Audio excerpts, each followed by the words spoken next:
सभी को नमस्कार। मैं डॉक्टर दीपाली निगम आज पुनः आप सभी के बीच उपस्थित हूँ एक नए विषय के साथ। आज का विषय है हाइड्रोथेरेपी। तो चलिए इसको पीपीटी के माध्यम से जानने का प्रयास करते हैं। जानते हैं हाइड्रोथेरेपी के अर्थ के बारे में, उसके कुछ सामान्य तरीकों के बारे में इस पीपीटी के माध्यम से। तो हाइड्रोथेरेपी जल चिकित्सा है, ये पहले ही बताया गया। और जल चिकित्सा में इसको एक भौतिक चिकित्सा का एक शाखा मानी गई है, यानी कि जो फिजियोथेरेपी उसके एक ब्रांच माना गया है हाइड्रोथेरेपी को, जो जो उपचार की सुविधा और शारीरिक प्रदर्शन को बढ़ाने के लिए और पानी के जो अद्वितीय गुण होते हैं, जैसे कि उसका प्रेशर, उसका टेम्परेचर, तो इन चीजों का यूज करते हुए उसको चिकित्सा के क्षेत्र में उपयोग किया जाता है। इसमें दर्द से निवारण के लिए कई तकनीक का यूज किया जाता है, जैसे दर्द प्रबंधन हुआ, चोट पुनर्वास है, विश्राम है और फिटनेस कंडीशनिंग के सहित विभिन्न चिकित्सीय उद्देश्यों के लिए पानी की चिकित्सा का उपयोग किया जाता है। और इसके कई सारे उद्देश्य भी होते हैं, जिससे कि एथलीट को जल्द से जल्द आराम दिया जा सके। तो चलिए इनके मेथड्स को जानते हैं कि हाइड्रोथेरेपी की कितनी विधियां होती हैं। हाइड्रोथेरेपी तैराकी के रूप में, हॉट वाटर बाथ के रूप में, कोल्ड वाटर बाथ के रूप में, कंट्रास्ट बाथ के रूप में, whirlpool, Jacuzzi, aquatic exercise, water aerobics, under water treadmill, Watsu और एक्वेटिक रेजिस्टेंस ट्रेनिंग के रूप में यूज की जाती है। इसके कई तरीके हैं जो कि पूरे शरीर को कसरत प्रदान करती है और साथ ही साथ हार्ट के फिटनेस को मजबूत करती है, उसमें सुधार करती है, मांसपेशियों की ताकत में, सहन शक्ति में सुधार करती है। तो इस प्रकार से जितने भी ये मेथड्स हैं, ये जल के द्वारा दिए जाने वाली चिकित्सा का एक प्रमुख भाग है, और जो कि जिसको एक प्रोफेशनलिस्ट के अंडर में ही, एक सर्टिफाइड एक्वेटिक जो ट्रेनर होता है उसके अंडर में ही दिए जाने चाहिए, जिससे कि खिलाड़ी को या किसी घायल व्यक्ति को या रोगी को आराम पूरी तरीके से मिल सके और वो इन्हीं तकनीकों का सही तरीके से यूज करना जानता हो। तो स्विमिंग एक बहुत बढ़िया तरीका है इस जलीय चिकित्सा का, और ये बहुत ही प्रसिद्ध रूप है जो जोड़ों पर आसान होने के साथ साथ पूरे शरीर को एक कसरत भी प्रदान करता है, और जो हार्ट रिलेटेड फिटनेस है उसमें सुधार करता है, मांसपेशियों में ताकत देता है और सहन शक्ति में भी सुधार करता है। इसके बाद अगर हम लोग देखें हॉट वाटर बाथ, तो हॉट वाटर बाथ हम लोग मांसपेशियों को आराम देने के लिए गर्म पानी का स्नान करते हैं उसी, और साथ ही साथ मांसपेशियों की जो अकड़न होती है उसको कम करने के लिए भी गर्म पानी का स्नान बहुत ही कारगर सिद्ध होता है। इस पद्धति का उपयोग अक्सर विश्राम के लिए, दर्द प्रबंधन के लिए ही किया जाता है। नेक्स्ट है कोल्ड वाटर बाथ, ठंडे पानी की से स्नान। ये मोस्टली सूजन कम करने, दर्द को कम करने, थकान को कम करने के लिए ठंडे पानी से स्नान की जो चिकित्सा है वो बहुत ही यूजफुल होती है, बहुत ही कारगर सिद्ध होती है। गहन कसरत के बाद एथलीट अक्सर इस रिकवरी रूटीन में इसको रखता है, इसको अपने रूटीन में शामिल करता है, ठंडे स्नान का उपयोग। नेक्स्ट है कंट्रास्ट बाथ, जैसा कि नाम से समझ में आ रहा है कंट्रास्ट बाथ, यह विधि गर्म और ठंडे दोनों पानी का मिश्रित रूप है, और इसको वैकल्पिक रूप में लोग उपचार के रूप में आराम की स्थिति लाने के लिए यूज करते हैं। यह परिसंचरण में सुधार करता है और मांसपेशियों के दर्द को कम करने के लिए बहुत ही कारगर सिद्ध होता है, बहुत ही सहायक सिद्ध होता है। व्यायाम करने के बाद, एक्सरसाइज करने के बाद और चोट में जो रिकवरी चाहिए होती है, इंजरी रिकवरी के लिए भी ये कंट्रास्ट बाथ जो है बहुत ही यूजफुल साबित होता है। नेक्स्ट है वर्लपूल एंड जकूजी। तो वर्लपूल जो कि एक जेट से सुसज्जित होता है और शरीर पर मालिश की तरीके से इसका प्रभाव देखा जा सकता है, जो कि मोस्टली विश्राम के लिए, तनाव से अपने आप को मुक्त करने के लिए एक्सरसाइज के थ्रू दिया जाता है, और परिसंचरण में सुधार के लिए इसका उपयोग किया जाता है, यानी कि हमारा जो ब्लड सर्कुलेशन है वो अच्छा हो जाए। इसके लिए हम लोग वर्लपूल और जकूजी का बहुत सारे एथलीट्स इसका यूज करते हैं, आफ्टर ट्रेनिंग भी यूज करते हैं, आफ्टर एक्सरसाइजेस भी यूज करते हैं, आफ्टर मैचेस भी इस वर्लपूल और जकूजी का उपयोग करते हैं। नेक्स्ट है एक्वेटिक एक्सरसाइजेस।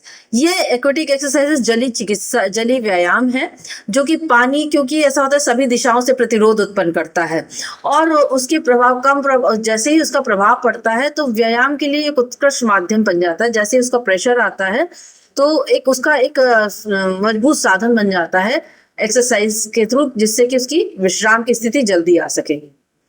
और दूसरी महत्वपूर्ण बात कि जलीय व्यायाम जो होते हैं वो लचीलेपन को और संतुलन को बेहतर बनाने के लिए ज़्यादा मदद करते हैं। साथ ही साथ इनका रिहैबिलिटेशन और फिटनेस ट्रेनिंग के लिए भी बहुत उपयोग किया जाता है। नेक्स्ट है वाटर एरोबिक्स। ये हम लोगों ने बहुत सारी एक्सरसाइजेस इनका देखा है, जो लोग स्विमर होते हैं वो इसका बहुत यूज करते हैं कि जल एरोबिक्स जो होती है क्या करते हैं, वो उथले हुए पानी में एरोबिक व्यायाम किए जाते हैं और ये चोट के जोखिम को कम करते हैं और हृदय संबंधी जो फिटनेस होती है उसको बहुत ही उसके समन्वय में, उसके कोऑर्डिनेशन में, उसके फिटनेस में सुधार लाने के लिए एक प्रभावशाली तरीका माना जाता है। नेक्स्ट है अंडर वाटर ट्रेडमिल। जैसे कि नाम से आप समझ में आ रहा है कि ट्रेडमिल जो कि एक विशेष उपकरण है जो पानी में डूबकर जो डूबे हुए ट्रेडमिल पर चलने और दौड़ने की अनुमति देता है और ये खिलाड़ियों के लिए निचले अंगों की चोटों से उबरने के लिए एक पुनर्वास के रूप में यूज किया जाता है, रिहैबिलिटेशन प्रोसेस के लिए यूज किया जाता है, जो कि बहुत ही विशेष रूप से फायदेमंद इसलिए होता है जो कि स्विमर होते हैं उनको इसका बहुत जल्दी फायदा मिलता है। नेक्स्ट है वत्सु। वत्सु भी एक जलीय चिकित्सा है जो कि होल बॉडी को एक प्रोसेस में लाती है जिसमें मालिश, स्ट्रेचिंग और मूवमेंट के कई सारे फैक्टर्स को एक साथ कंबाइंड रूप में उसके ऊपर इफेक्ट डालती है। ये विश्राम के लिए भी यूज की जाती है और तनाव को कम करने के लिए भी यूज की जाती है। इस तरीके को अक्सर करके ट्रेनर के अंडर में ही, वैसे मैंने पहले भी बताया था कि एक ट्रेनर के अंदर में ही जो एक्वेटिक सर्टिफाइड एक्वेटिक ट्रेनर हो उसके अंडर में ही इसको करना चाहिए। नेक्स्ट है एक्वेटिक रेजिस्टेंस ट्रेनिंग, जलीय प्रतिरोध प्रशिक्षण। पानी में जो गतिविधियां होती हैं उनके प्रतिरोध को बढ़ाने के लिए विशेष उपकरणों के माध्यम से इस चिकित्सा का उपयोग किया जाता है, इस चिकित्सा के तरीके का उपयोग किया जाता है और जिसमें व्यक्तियों को ताकत और मांसपेशियों की टोन बनाने में मदद मिलती है, जैसे खिलाड़ी इसका बहुत यूज करते हैं और एक्वेटिक रेजिस्टेंस ट्रेनिंग भी एक ट्रेनर के अंडर में की जानी चाहिए। तो इस प्रकार से इस पूरी जो हाइड्रोथेरेपी है इसका उपयोग पेशेवर के द्वारा ही किया जाना चाहिए, मतलब इसका जो टेक्निक है इसका यूज किसी पेशेवर चिकित्सक या प्रमाणित जलीय प्रशिक्षकों के अंडर में ही किया जाना चाहिए और पर्यवेक्षण बहुत जरूरी है क्योंकि अगर आप कर रहे हैं तो क्योंकि चोट के पुनर्वास के लिए किया जाता है तो इसका उपयोग करते समय एक फिटनेस ट्रेनर का बहुत होना जरूरी है। और शारीरिक शिक्षा और खेल के कार्यक्रम के लिए एक मूल्यवान उपयोगी चिकित्सा है हाइड्रोथेरेपी। तो चलिए, हम लोग ने अभी हाइड्रोथेरेपी के विभिन्न तरीकों को जान लिया है और उसके अर्थ के बारे में भी जान चुके हैं। तो आप चलते उसकी कई तकनीकों के और कई विभिन्न तकनीकों के बारे में जानते हैं जो कि गर्म चिकित्सा के रूप में भी यूज की जाती है, ठंडे पानी के माध्यम से चिकित्सा के रूप में यूज की जाती है और मिक्स भी यूज की जाती है। कभी कभी भाप का स्नान भी जो है वो यूज किया जाता है चिकित्सीय उपचार के लिए। तो चलते हैं, इसको जानते हैं। तो सबसे पहले क्रायोथेरेपी। क्रायोथेरेपी का यूज अधिकतर सर्कुलेशन को इम्प्रूव करने के लिए किया जाता है, जिसमें कि जलन और सूजन को भी कम किया जाता है।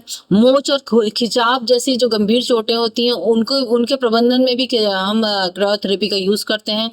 और जो लोकलाइज्ड एरिया होता है, जो क्षेत्र जो होता है जो सुन्न हो गया होता है, दर्द से ज्यादा व्यक्ति परेशान होता है, तो उस क्षेत्र को राहत प्रदान करने के लिए भी इस क्रायोथेरेपी का यूज किया जाता है। और मांसपेशियों का जो दर्द है उसको कम करके उसको व्यायाम के द्वारा रिकवरी देने के लिए भी इस क्रायोथेरेपी का बहुत ज्यादा यूज किया जाता है। कभी कभी एथलीट जो होता है प्रदर्शन से पहले भी इसका यूज करता है, प्रदर्शन के बाद भी इसका यूज करता है। तो पूरे शरीर में जो हमारा जो होल बॉडी जो क्रायोथेरेपी है उसमें व्यक्ति उसको देने के लिए कि पूरे शरीर में जब दी जाता है तो उसको एक क्रायोथेरेपी के एक रूम जो होता है वहां पे एंटर किया जाता है, जहाँ पे 2 से 3 मिनट के लिए उस व्यक्ति को बेहद ठंडी हवा घेर लेती है और ऐसे में उसके मांसपेशियों के दर्द को कम करने और उसके जो मूड स्विंग्स हो रहा होता है उसको चेंज करने के लिए इस प्रणाली को यूज किया जाता है, जो कि सुधार के दृष्टिकोण से बहुत लाभकारी मानी जाती है।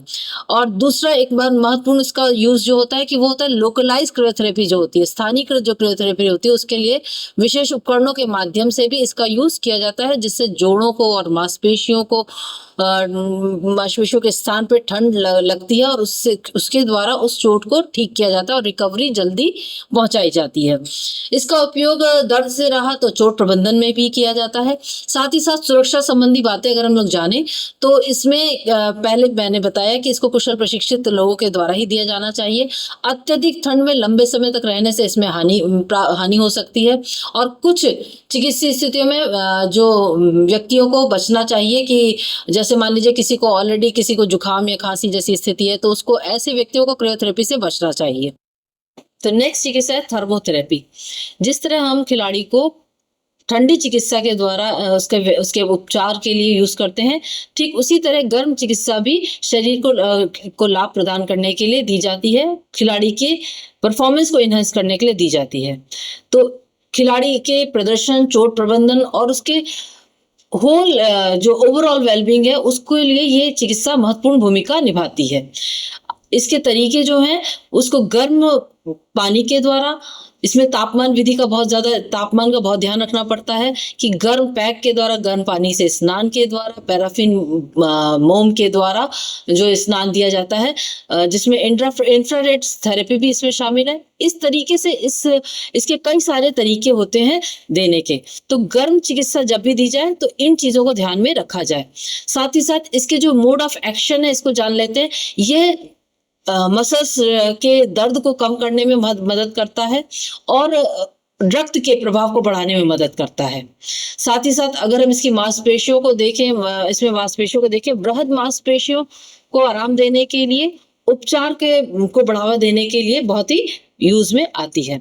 नेक्स्ट है इसका बेनिफिट। तो जैसा कि मैंने पहले बताया कि ये दर्द को कम करने के लिए, उसके सर्कुलेशन को, रक्त परिसंचरण को मजबूत करने के लिए, उसको रिलैक्स करने के लिए, खिलाड़ी को के जॉइंट्स की मोबिलिटी बढ़ाने के लिए और जो सूजन है उसको कम करने के लिए यूज किया जाता है। तो इस तरीके से अगर हम गर्म चिकित्सा का उपयोग देखें तो पूरी तरीके से इसको भी ठंडी चिकित्सा के तरीके से ही यूज किया जाता है। बस इसमें तापमान का और विभिन्न जो तकनीकें हैं, जैसे अगर मोम से दिया जा रहा है तो उसको कितना टेम्परेचर दिया जाना चाहिए, इस पे ध्यान रखना बहुत जरूरी है। तो नेक्स्ट है कंट्रास्ट बाथ। जैसे कि मैंने पहले बताया कि ये मिश्रित स्नान का रूप है जिसमें कि ठंडे और गर्म पानी दोनों के ही चिकित्सा का यूज किया जाता है। और इसका जो प्रोसेस होता है वो थोड़ा सा ध्यान रखने वाला है कि इसमें 2 कंटेनर लिए जाते हैं जिसमें कि एक में गर्म पानी भरा होता है, दूसरे में ठंडा पानी, और दोनों ही का टेम्परेचर जो है वो ही उसको ध्यान में रखना होता है कि एक में 38 डिग्री से 43 डिग्री तक सेल्सियस पानी का जो गर्म पानी का रहेगा टब, उसको वैसा तैयार रखना है। और ठंडे पानी के टब के लिए 10 से 15 डिग्री सेंटीग्रेड वाला पानी लिया जाता है। अब व्यक्ति एक निश्चित अवधि के लिए प्रत्येक स्नान में प्रभावित हिस्से को, जो शरीर का प्रभावित हिस्सा है, उसको बारी बारी से उसमें डुबोता है एक निश्चित अवधि। यह क्रम आमतौर पर 3-4 मिनट के लिए गर्म पानी में डुबाने से शुरू होता है और इसके बाद 1-2 मिनट के लिए तुरंत ठंडे पानी में डाल दिया जाता है। तो गर्म पानी में 3 से 4 मिनट और ठंडे पानी में 1 से 2 मिनट। तो ये वैकल्पिक प्रक्रिया है जो कई बार दोहराई जाती है, लेकिन लास्ट जो आप इसका जो पार्ट देंगे वो ठंडे पानी में ही दिया जाएगा। तो इसका जो मोड ऑफ एक्शन है तो आप समझ सकते हैं कि हाइड्रोथेरेपी और जो वैसोडिलेशन है इसका, तो इसके लिए गर्म और ठंडे दोनों ही सिद्धांतों का यूज किया जाता है।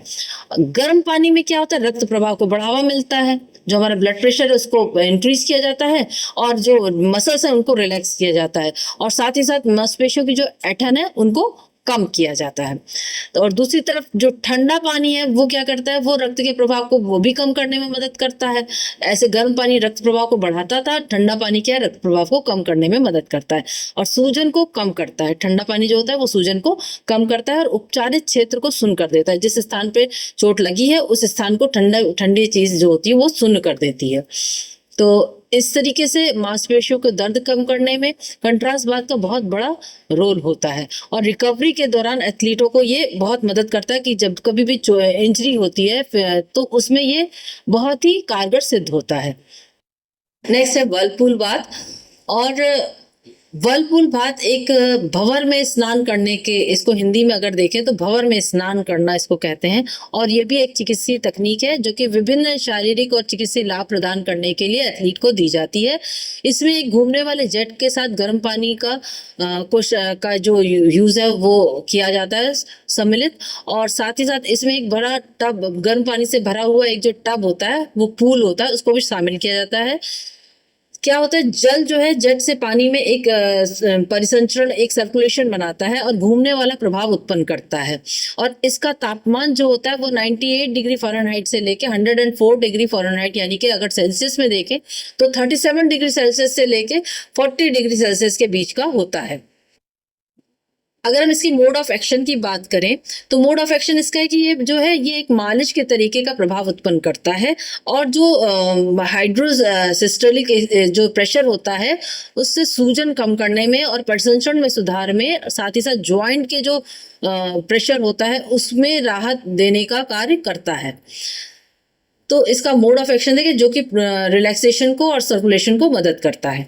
नेक्स्ट अगर हम इसको देखें कि इसका बेनिफिट क्या है, तो इसके बेनिफिट ये है कि ये जो है मसल्स की टेंशन और स्ट्रेस को कम करने के लिए यूज़ किया जाता है। साथ ही साथ इसको एक आवश्यक शारीरिक फिजिकल थेरेपी के रूप में जानते हैं। ये रक्त के प्रवाह को बढ़ाता है, तो घायल और घाव वाले क्षेत्र में सूजन को भी कम कर देता है। अधिकतर इसका यूज चोटों की जो हीलिंग होती है उसके लिए किया जाता है, उसको साफ करने के लिए भी इसका उपयोग किया जाता है। भाप स्नान एक चिकित्सीय अभ्यास है जिसमें उबलते पानी में उत्पन्न भाप से एक बंद कमरे में बैठना होता है एक एथलीट को, जो कि विश्राम प्रदान करने के लिए, शरीर को रिलैक्स करने के लिए बहुत ही उपयोगी और बहुत ही कारगर सिद्ध होता है। आमतौर पर लोग थकान को कम करने के लिए भी इस स्टीम बाथ का यूज करते हैं। इसके और भी कई स्वास्थ्य लाभ हैं जिसको डिजाइन करने किया जाता है। इसके लिए एक व्यक्ति को भाप के कमरे में यानी कि स्टीम वाले कमरे में बैठाला जाता है, या इसको लिटाया भी जा सकता है, और इसमें 43 डिग्री सेल्सियस से लेके 46 डिग्री सेल्सियस के तापमान तक इसको गर्म किया जाता है। और पानी से उत्पन्न जो भाप होती है, इस गर्म पानी से उत्पन्न जो भाप होती है उस और जो कमरे की जो नमी का स्तर होता है उसको ऊंचा रखा जाता है, यानी कि वो हाई रहना चाहिए। इस स्टीम रूम में अक्सर बेंच होनी चाहिए और बैठने की जगह बहुत ही अच्छे से बनी होनी चाहिए। देखिए हमारे आसपास का माहौल भी हमें रिकवरी में बहुत मदद करता है, और नया माहौल, एक अच्छा माहौल देने से खिलाड़ी जल्दी से जल्दी रिकवर करता है। ये भाप स्नान जो होता है बहुत ही कूल, जो नमी वाले होते हैं, नमी वाला वातावरण देता है जिससे कि पसीना आ जाता है, और पसीने से क्या होता है, रोम छिद्र खुल जाते हैं और उससे जो हमारे जो विषाक्त पदार्थ हैं, जो कि अनयूज्ड जो हमारे जो मटेरियल्स हैं वो पसीने के रूप में बाहर निकलने लगते हैं। और गर्म और नम हवा से शरीर मांसपेशियों को जो आराम मिलता है और उसके विश्राम को जो बढ़ावा दिया जाता है वो बहुत ही अच्छा प्रोसेस होता है, जिससे कि खिलाड़ी को बहुत ही अच्छा महसूस होता है, और वो विश्राम उसका जो होता है, वो जो टाइमिंग जो होती है उसकी, जो रिलैक्सेशन की टाइमिंग जो होती है, बड़ी ही जल्दी वो रिलैक्स हो जाते हैं। स्टीम बाथ जो है वो स्ट्रेस रिलीफ होता है, रिलैक्सेशन को इम्प्रूव करता है, और साथ ही साथ ये हमारी जो स्किन का जो है हेल्थ है उसको भी बहुत इंक्रीज करता है। वो अच्छी स्किन को बनाने में मदद भी करता है। तो नेक्स्ट है सोना बाथ। ये भी एक थेरेपेटिक प्रैक्टिस है जिसमें पहले हम लोगों ने जाना था स्टीम बाथ में स्टीम के द्वारा दी जाने वाली चिकित्सा थी। अभी यहाँ पर है कि ये ड्राई जो हीट होती है उसके द्वारा खिलाड़ी को आराम देने के लिए इसका उपयोग किया जाता है। तो इसमें हीटेड रॉक्स और इलेक्ट्रिक स्टोव के थ्रू इसका यूज किया जाता है। इसमें आमतौर पर एक कमरे में इस तरीके से डिजाइन किया जाता है जहाँ पर ये जो हीटिंग रॉक्स होती हैं या इलेक्ट्रिक स्टोव होते हैं इनको रखा जाता है, और यहाँ पर व्यक्ति को लेटाया भी जा सकता है और बैठे हुए भी वो इस स्नान का उपयोग कर सकता है। इसमें अक्सर करके 71 डिग्री सेंटीग्रेड से लेके 90 डिग्री सेंटीग्रेड तक इसका तापमान रखा जाता है इसका, और इससे ज़्यादा इसको नहीं रखा जाता है। और इस कमरे में अधिकतर क्योंकि शुष्क इसमें जो हीट होती है इसका यूज़ किया जाता है, तो यहाँ पर ह्यूमिडिटी का जो लेवल है उसको कंट्रोल किया जाता है। और जहाँ पर बैठने का स्थान में लकड़ी के बेंचेस का इसमें यूज किया जाता है। साधारणतः देखा जाए तो ये मुख्य रूप से ये तापमान को बढ़ाने के लिए, मुख्य रूप से यहाँ पर बॉडी का जो तापमान है उसको थोड़ा सा बढ़ाते हैं, जिसकी फलस्वरूप पसीना निकलता है और रोम छिद्र खुलने के कारण उससे जो होते हैं टॉक्सिक जो होते हैं वो बाहर शरीर के निकल रहे होते हैं, और फिर उसके द्वारा धीरे धीरे शरीर को ठंडा करने में मदद मिलती है। तो शुष्क गर्मी जो होती है, जो ड्राई हीट होती है, वो मांसपेशियों को तुरंत आराम भी पहुंचाती है, उसके दर्द को कम करती है, और विश्राम से क्या होता है उसको हीलिंग जो प्रोसेस होता है, इसके रिलैक्स से हीलिंग प्रोसेस जो होता है वो बहुत तेजी से बढ़ रहा होता है। तो इस प्रकार से देखा जाए तो ये सोना बाथ इस तरीके से डिजाइन किया जाता है कि जो कि कई सारे हेल्थ बेनिफिट्स को प्रदान करे।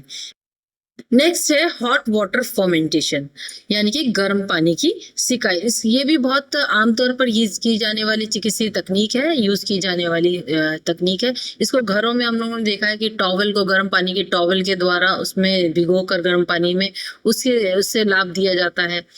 साथ ही साथ अगर देखा जाए तो इसमें वो क्षेत्र शामिल होते हैं जिसमें कि जिस जगह पे चोट लगी होती है उस चोट को ठीक करने के लिए इस चिकित्सा का यूज किया जाता है।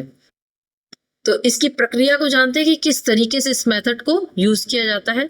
तो एक कपड़े या तौलिए को गर्म करके उसमें गर्म पानी में भिगोया जाता है, और इसका टेम्परेचर जो होता है 40 डिग्री सेंटीग्रेड से 45 डिग्री सेंटीग्रेड तक रखा जाता है, और इसकी जो यूज होता है सीधे त्वचा पर लगाया जाता है। ये गर्म कपड़े को सीधे त्वचा पर लगाया जाता है और सूखे तौलिए की परतों के बीच में इसको रखा जाता है, यानी कि जो एक पार्ट आपका गर्म रहेगा उसके बीच में फिर सूखा, फिर उसके बीच में फिर गर्म जो टॉवल है उसको रखा जाएगा।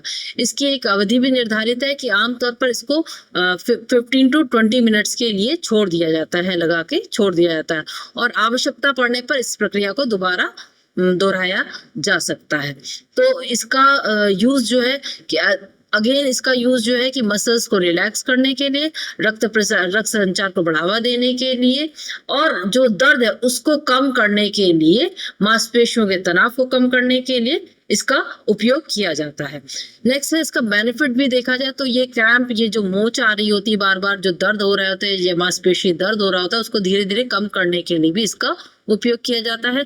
और ये प्राथमिक चिकित्सा में कॉमनली यूज किया जाने वाला एक महत्वपूर्ण उपचार है, और ये घर में आराम से दिया जाने वाला भी एक उपचार है कि किसी भी रोगी को ये घर में आराम से दिया जा सकता है बिना किसी एक्सपर्ट के। उस पे आप देख सकते हैं कि कोई बहुत ज़्यादा एक्सपर्टाइज की ज़रूरत नहीं होती, क्योंकि इसमें सिर्फ और सिर्फ खिलाड़ी के जोड़ों के दर्द को कम करने के लिए और उसकी मांसपेशियों को आराम देने के लिए इस सिकाई का उपयोग किया जाता है।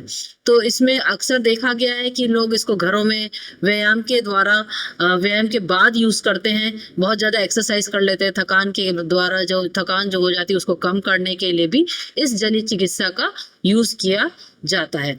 बस इसमें ध्यान रखने वाली ये बात है कि खिलाड़ी को बहुत ज़्यादा हीट ना दी जाए। उस चोटग्रस्त अंग को ठीक करने के लिए जो एकदम से हीट दी जाती है वो एकदम से हीट नहीं दी जानी चाहिए। इसको तुरंत थोड़े से ठंडे और गर्म दोनों चिकित्सा को ध्यान में रखते हुए तब इसको दिया जाना चाहिए। और यहाँ पे याद रखने बात यह है कि क्योंकि घर में हम दे रहे हैं तो इन्फेक्शन ना हो ऐसी चीज़ों का यूज़ किया जाए। जिस भी कपड़े का हम क्लॉथ का यूज़ कर रहे हैं उसको बहुत साफ और स्वच्छ होना चाहिए, और क्योंकि घर में दिया जा रहा है इसलिए इसका ज़्यादा ध्यान रखना चाहिए। तो आज हमने क्रायोथेरेपी के बारे में जाना, थर्मोथेरेपी के बारे में जाना, और कंट्रास्ट बाथ और स्टीम बाथ, सोना बाथ के बारे में जाना। तो इस प्रकार की तकनीकों से जो जल के द्वारा दी जाने वाली चिकित्सा होती है जिससे घायल को तुरंत आराम प्रदान किया जाता है, तो इतनी पूरी तकनीकों को जाना कि सिर्फ एक पानी से गर्म और ठंडे दोनों ही तरीके से आराम दिया जा सकता है, पर उसका एक टेक्निक होती है, उसकी एक प्रयोग होता है। इसको यूज करते समय हमें क्या क्या ध्यान में रखना चाहिए इसके बारे में यहाँ पर हमने डिस्कस किया। तो चलिए फिर नेक्स्ट वीडियो में एक नए विषय के साथ आपसे फिर मिलूंगी। तब तक के लिए नमस्कार।